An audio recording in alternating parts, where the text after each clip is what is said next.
कहते हैं जब भी संकट की घड़ी आती है तो कह सुनकर नहीं आती, और जब भी ऐसा समय आता है तो उस समय मानो जीवन ठहर सा जाता है।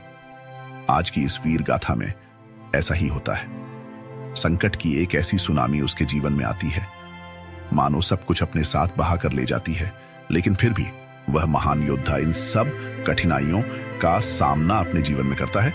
ऐसे ही महान योद्धा की वीर गाथा को आपके सामने लेकर आए हैं, तो दिल थाम कर बैठिए और स्पीकर का साउंड थोड़ा बढ़ा लीजिए ताकि इस महान गाथा का आनंद ले सकें। इस वीर गाथा को स्टार्ट करने से पहले आप वीडियो को लाइक और चैनल को सब्सक्राइब जरूर कर लें। तो चलिए, साल 1572 का समय था।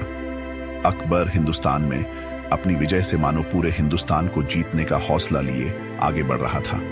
अधिकतर राजाओं ने उसके आगे घुटने टेक दिए थे।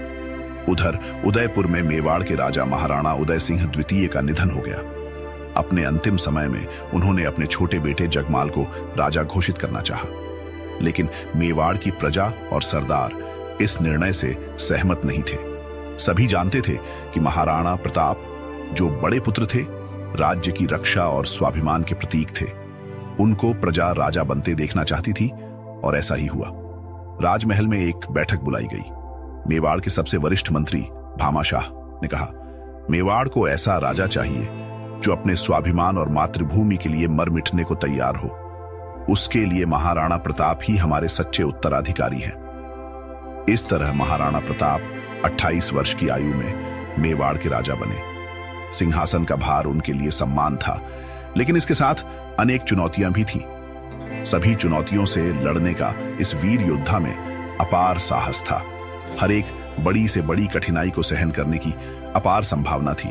यह वीर योद्धा हर एक बड़ी से बड़ी चट्टान से लड़ने का दमखम रखता था, लेकिन इसके आगे कई बड़ी चुनौतियां अभी आनी बाकी थी, जो महाराणा प्रताप के जीवन में एक भयानक बदलाव लाने वाली थी। शायद इन सभी के लिए ही इस महान योद्धा का जन्म हुआ था। राजा बनने के तुरंत बाद महाराणा प्रताप के सामने सबसे बड़ी चुनौती मुगल सम्राट अकबर था। अकबर ने कई राजपूत राजाओं को संधि के माध्यम से अपने अधीन कर लिया था, और कई राजा उसके भय से स्वयं ही उसके अधीन हो गए। अकबर की नजर अब मेवाड़ पर भी थी। वह अब मेवाड़ को अपने अधीन करना चाहता था। इसके लिए उसने महाराणा प्रताप को भी अपने दरबार में आने का निमंत्रण भेजा। अकबर का संदेश पढ़कर महाराणा प्रताप ने गुस्से से कहा, मेवाड़ का राजा कभी किसी के सामने सिर नहीं झुकाएगा। हमारा राज्य स्वतंत्र है और रहेगा।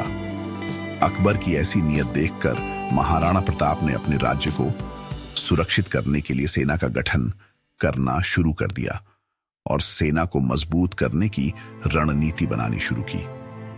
महाराणा प्रताप ने अधीनता स्वीकार न करने पर यह सुनकर अकबर ने कई बार अपने दूत भेजे, लेकिन हर बार महाराणा प्रताप ने स्पष्ट इनकार कर दिया। अंततः अकबर ने मेवाड़ पर आक्रमण करने का निर्णय लिया और मेवाड़ को जीतने के लिए बड़ी सेना का गठन करने का निर्णय लिया। अकबर हर हाल में अब मेवाड़ को जीतना चाहता था और महाराणा प्रताप का दमन करना अब आगे ऐसा होने वाला था जिसकी किसी ने कल्पना भी नहीं की होगी। और महाराणा प्रताप के जीवन का एक ऐसा पड़ाव आने वाला था, शायद उसके लिए ही इस वीर योद्धा का जन्म हुआ था। इस समय मेवाड़ में शांति थी। शायद यह शांति एक तूफान आने से पहले की थी, और इसके बाद कभी ऐसा नहीं होगा, ऐसा कभी किसी ने सोचा भी नहीं था। समय था कि 1576 अकबर अपनी सेना के साथ युद्ध करने को तैयार था। उधर महाराणा प्रताप भी अकबर को कड़ी टक्कर देने को तैयार थे। हल्दी घाटी के मैदान में महाराणा प्रताप और अकबर की सेना का सामना हुआ। अकबर की ओर से उनके सेनापति राजा मानसिंह के नेतृत्व में एक विशाल सेना आई थी। महाराणा प्रताप की सेना छोटी थी, लेकिन उनके हौसले बुलंद थे। महाराणा की सेना का हर एक सिपाही अपनी जान की परवाह न करते हुए मरने के लिए तैयार था। युद्ध का आरंभ होता है। युद्ध के मैदान में महाराणा प्रताप का घोड़ा चेतक एक वीर योद्धा की तरह लड़ रहा था। चेतक ने घायल होते हुए भी महाराणा को सुरक्षित स्थान तक पहुंचाया, लेकिन युद्ध के दौरान मेवाड़ की सेना को भारी नुकसान हुआ। अकबर की विशालकाय सेना के आगे महाराणा प्रताप की इस युद्ध में पराजय हुई और महाराणा प्रताप को जंगलों में छिपना पड़ा। एक बार को ऐसा लगने लगा मानो अब आगे कुछ नहीं हो सकता, लेकिन इस सूरवीर ने आगे का समय बड़ी बड़ी चुनौतियों को मात देते हुए काटा। हल्दी घाटी के युद्ध के बाद महाराणा प्रताप का जीवन और कठिन हो गया।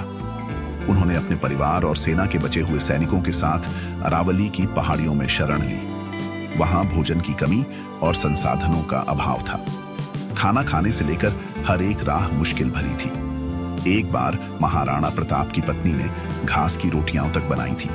यह देखकर उनके बेटे ने भूख से तड़पते हुए कहा, पिताजी, क्या हम अकबर से समझौता नहीं कर सकते? यह सुनकर महाराणा की आंखों में आंसू आ गए।